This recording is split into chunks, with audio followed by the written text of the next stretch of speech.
இன்றைக்கி mutton Cola உருண்டை குழம்பு.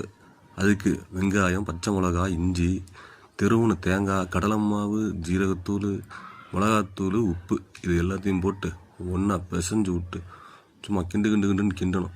அந்த பிசையில கறி சும்மா பிடிச்சி சும்மா கிண்டுன்னு நிற்கும். அது குழம்புல போட்டு எடுத்து வாயில் போட்டோம்னா சும்மா அமிர்தம் மாதிரி இருக்கும்.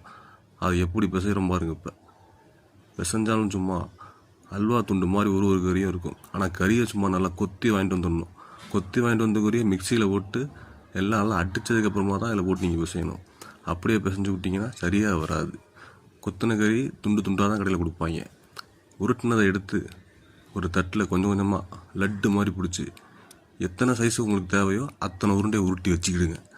வச்ச உருண்டை எடுத்து நம்ம அழகாக இட்லி பானையில் எண்ணெயை தடவி, துணி போடாமல் எண்ணெயை தடவி ஒரு 10 நிமிஷம் வேக விட்டு எடுத்தோம்னா குழம்புல போட்டோம்னா உடையாமல் இருக்கும்.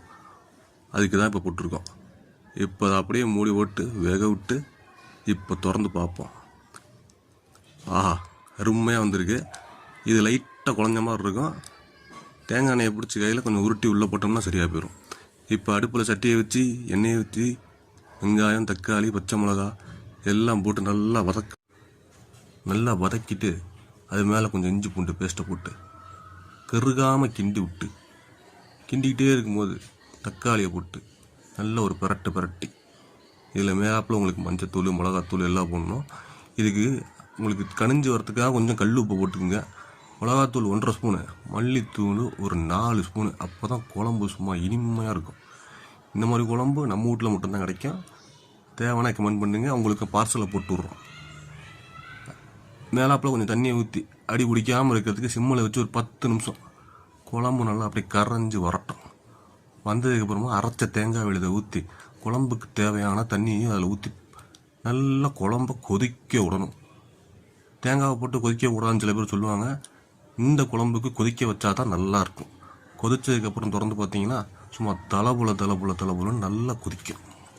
அப்படியே கொதிச்சுக்கிட்டு இருக்க அடுப்பை மேலாப்பு லைட் சிம்மில் வச்சு நம்ம வேக வச்ச கோலா உருண்டை எடுத்து ஒன்றா சிதறாமல் பதறாமல் ஒன்றா உள்ளே போட்டதுக்கப்புறம் லைட்டாக குழம்புல கரையாத அளவுக்கு கிண்டி விடணும். கிண்டி விட்டு இதை நீங்கள் ரொம்ப நேரம் அடுப்பில் வைக்கணும் அவசியம் இல்லை. ஏற்கனவே கோலா உருண்டை வெந்து போச்சு. குழம்பும் நல்லா கொதிச்சிருச்சு.